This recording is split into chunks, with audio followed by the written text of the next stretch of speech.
అనుమానాలే అనుకోగాలు సందేహాలే సందేశాలు చికానాలే సకారాలు అనుకోవాలి అడిగియాలి అన్వేషించాలి. Hello guys, మీ AKR మూర్తి మరి సరికొత్త వీడియోతో మీ ముందుకు వచ్చేసాడు మీ ఏకేఆర్ మూర్తి. సో టుడే నేను బ్యాక్గ్రౌండ్ మ్యూజిక్ పెడుతున్నా కదండి, దానికి సంబంధించిన లిరికల్ మీరు సరిగ్గా వింటుంటే మీరు దాని గురించే మోటివేట్ అవుతారండి. సో ఈ సాంగ్లో అవమానాలే ఆభరణాలు, చిక్కారాలే సత్కారాలు. ఎవరైనా మీ నిజ జీవితంలో ఎవరైనా మిమ్మల్ని అవమానపరిస్తే దాన్ని మీరు ఒక పాజిటివ్ వేగా తీసుకుని దాన్ని మీరు ఎలా సక్సెస్ అవ్వాలి అన్నది నేను ఈ వీడియో ద్వారా మీకు షేర్ చేసుకుంటాను. సో నా నిజ జీవితంలో జరిగిన ఒక సంఘటన గురించి మీకు నేను షేర్ చేసుకుంటాను. సో నా ఎంఎస్సి కంప్లీట్ అయిన తర్వాత నేను హైదరాబాద్ వెళ్ళాను ఉద్యోగం గురించి. సో అప్పుడు ఆ సమయంలో నాకు 9 months వరకు నాకు జాబ్ రాలేదండి.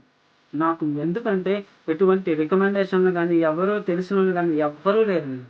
సో నా ఓన్గా నా ప్రయత్నం అంటూ నేను చేశాను. 9 months కంప్లీట్ అయిన తర్వాత నేను మా ఇంటికి వెళ్ళాను. అప్పుడు మా రిలేటివ్స్లో ఒక ఆయన, మూర్తి నీకు ఇంకా జాబ్ రాదు, నువ్వు ఇక్కడ ఏదో కూలి పని చేసుకో అని మాట్లాడాడు. ఆ టైంలో నేను చాలా అంటే చాలా బాధ కలిగిందండి. సో నన్ను అనుకున్న వాళ్ళే ఇట్లా మాట్లాడేటప్పటికి నాకు కొంచెం బాధ అనిపించింది. కానీ దాన్ని నేను ఒక పాజిటివ్గా తీసుకుని మనం సక్సెస్ అయ్యి చూపిద్దాము, వీళ్ళ ఎదురుగా మనం సక్సెస్ అయ్యి చూపిస్తే మనం ఏంటన్నది తెలుస్తుంది అని ఆ ఒక్క ఆలోచనతో ఆ మాటని నేను మనసులోనే పెట్టుకున్నాను. సో ఆ సమయం నుంచి నేను చాలా ఇంటర్వ్యూస్కి వెళ్ళాను. ఆఫ్టర్ కాగ్నిజెంట్ తర్వాత నేను ఒక 4-5 ఇంటర్వ్యూలు వెళ్ళాను, కానీ ఎక్కడా సెలెక్ట్ అవ్వలేదండి. బట్ ఎప్పుడు కూడా నిరుత్సాహపడలేదండి నేను. దాని తర్వాత 7th ఇంటర్వ్యూ 8th ఇంటర్వ్యూ అంటే టీసీఎస్లో వచ్చిందండి నాకు జాబ్. అది కూడా 4 రౌండ్లు 5 రౌండ్లు కంప్లీట్ అయిన తర్వాత నాకు ఎప్పుడైతే ఆఫర్ లెటర్ రిలీజ్ అయ్యిందో ఆ క్షణం నుంచి అండి మా ఇంటికి వచ్చారండి ఎంక్వైరీ చేసుకోవడానికి. ఒక పోలీస్ డిపార్ట్మెంట్ నుంచి ఒక police person and third party నుంచి ఎంక్వైరీ చేసుకోవడానికి ఒక 2 వచ్చారండి.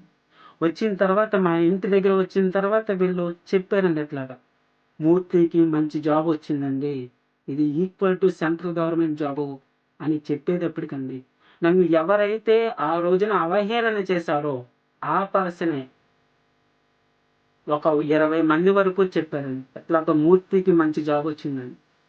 సో మన నిజ జీవితంలో కూడా ఎట్లాంటి పరిస్థితులు మనకి ఎదురవుతాయండి. ఒకళ్ళు మిమ్మల్ని పరచేస్తుంది, లేకపోతే ఒకళ్ళు మిమ్మల్ని ఇట్లా చేయొచ్చండి. సో దాన్ని మీరు ఒక పాజిటివ్ వేగా వాళ్ళకి మీరు చూపించే సత్తా అది మీకేనండి. ఈ వీడియో ద్వారా మీరు మోటివేట్ అయ్యి ఒక సక్సెస్ని ఇంకా మరింత శిఖరాగ్రం చేస్తారని ఆశిస్తూ మీ ఏకేఆర్ మూర్తి సైనింగ్ ఆఫ్. నెక్స్ట్ వీడియోలో కలుద్దాం. బాయ్, మీ పాలకొల్లు.